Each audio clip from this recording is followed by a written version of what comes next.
Assalamu alaikum, dear students. Today is 6th of August 2020 and it's class 10th, subject of political science. Topic some objective type questions. We are on the unit 5th, that is popular struggles and moments.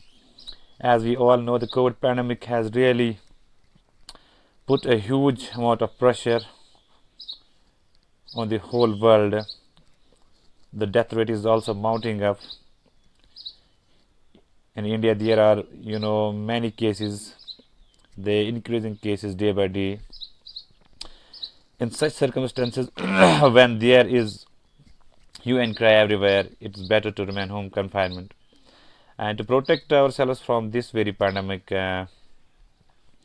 which is very dangerous pandemic, we can say, or virus, we can say. The death rate has almost touched the 4 if we talk about the global at the global level. To better is to remain stricter with the books and to face the upcoming examination that is likely to be held in October or November session. So let's try to discuss one by one these short very questions from unit 5th, popular struggles and moments. The first very question is where is Bolivia situated. तो पहला question हमारा ये है कि Bolivia कहाँ पर है। Dear students, lastly हमने पढ़ा था कि बोलविया जो है ये एक कंट्री है, it's in Latin America and ये पोअरेस्ट कंट्रीज है लैटिन अमेरिका के। अगर बाकी कंट्रीज में से देखा जाए तो ये एक गरीब मुल्क है। बोलविया एक बहुत ही गरीब मुल्क है, बोलविया जो लैटिन अमेरिका में है। तो आंसर इसका है Latin America. Where is Bolivia situated? Answer Latin America. Question number 2. Why was popular movement start in Bolivia? तो हमने बताना है कि पॉपुलर मोमेंट जो एक फेमस मोमेंट चली, तहरीक चली बोलिविया में, जो एक कंट्री है इन लैटिन अमेरिका, क्यों चली? तो रिजल्ट इसका रिजल्ट क्या था, नताइज क्या था? तो ये इस गरज से ये मूवमेंट चली due to the water bills. Actually जो बोलिविया कंट्री की जो गवर्नमेंट थी, उन्होंने वाटर कंट्रैक्ट जो था,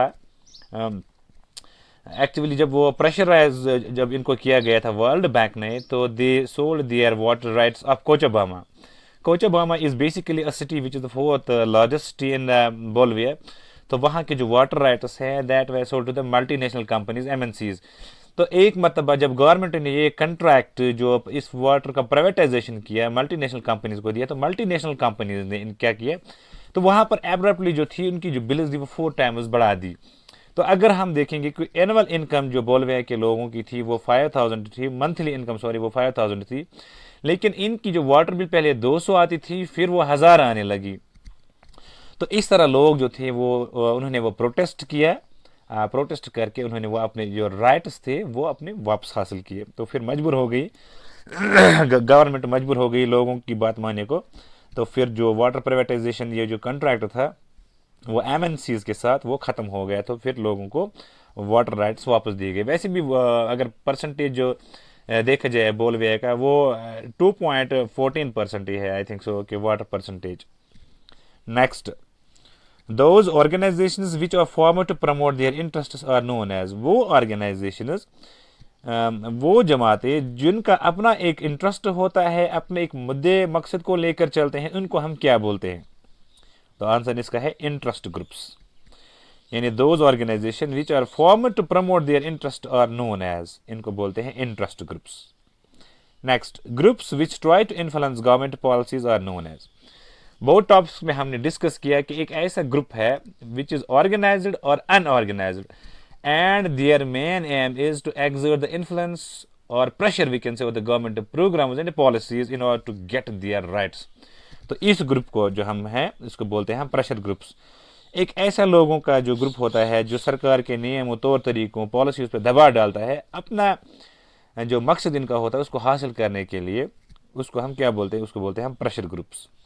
next, movements have what type of organisation. जो मोमेंट्स होती है आमतौर इनका एक मतलब अपना एक यूनिक लक्ष्य होता है, एक मुद्दा होता है, अपनी एक डेस्टिनेशन की तरफ वो बढ़ते हैं।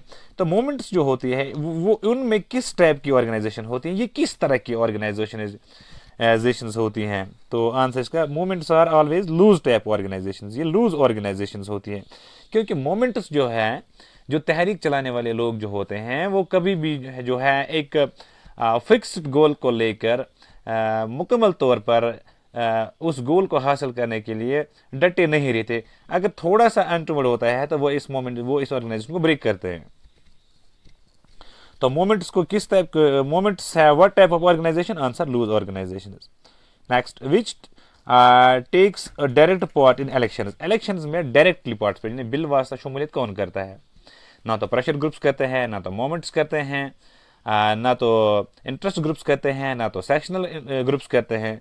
तो अगर कोई डायरेक्टली पार्टिसिपेट इलेक्शंस में करता है तो वो है पॉलिटिकल पार्टीज, सियासी पार्टियां, सियासी जमात। जो political parties group of people होते हैं, contest elections, winning elections, holding the power, getting the majority and forming the government and then to make the laws for the entire country। ये political parties होते हैं जो directly participate करते हैं elections में।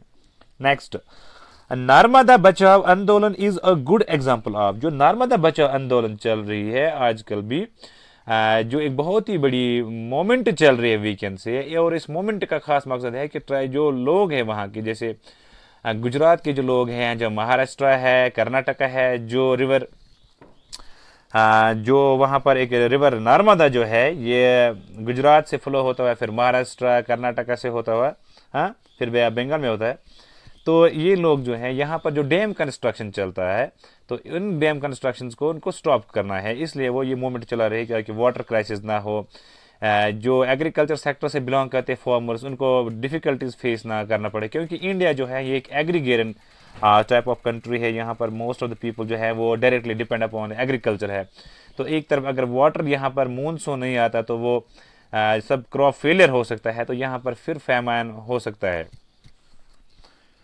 Next, तो यहाँ पर अगर नर्मदा बचाओ आंदोलन is a good example of पूछा जाएगा क्या है, तो आप लिखना मोमेंट ग्रुप।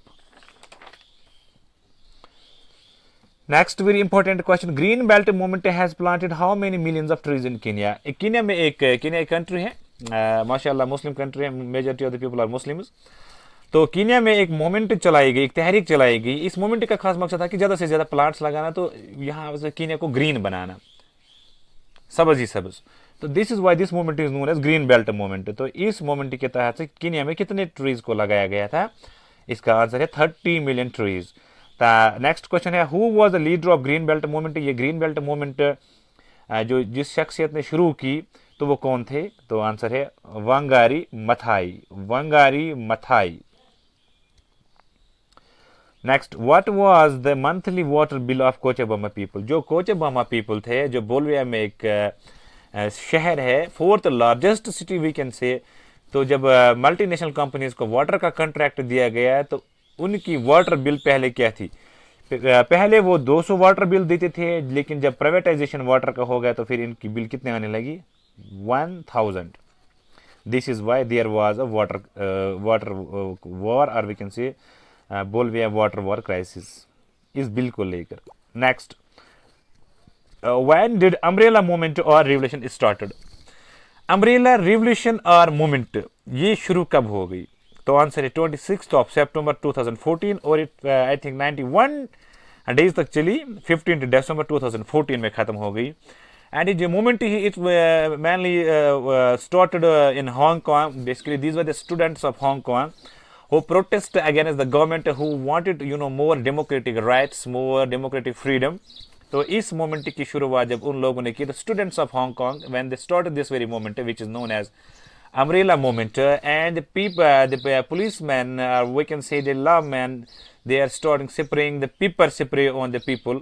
उन्होंने वो चिल्ली स्प्रे जो है वो लोगों पर फेंकना शुरू कर दिया।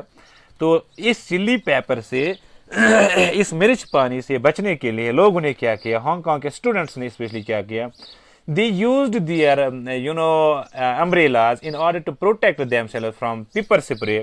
तो जो defending themselves from umbrellas or with umbrellas, that became a symbol of this very moment. This is why this is known as umbrella revolution, umbrella movement और umbrella revolution, क्योंकि स्टूडेंट्स ने अपने आप को पेपर स्प्रे से बचने के लिए अम्ब्रेलाज का सपोर्ट ले लिया। आप यूट्यूब पे देख सकते हो, तो वहाँ पर जो है ये अम्ब्रेला जो सिंबल बन गया है इस मोमेंट का। This is why sometimes it's also known as umbrella revolution और umbrella moment, which were started by the Hong Kong students in 26th of September 2014, and it lost to display on 15th of December 2014. I think it's clear now. Next is what is meant by SPA, SEPA. SEPA क्या था?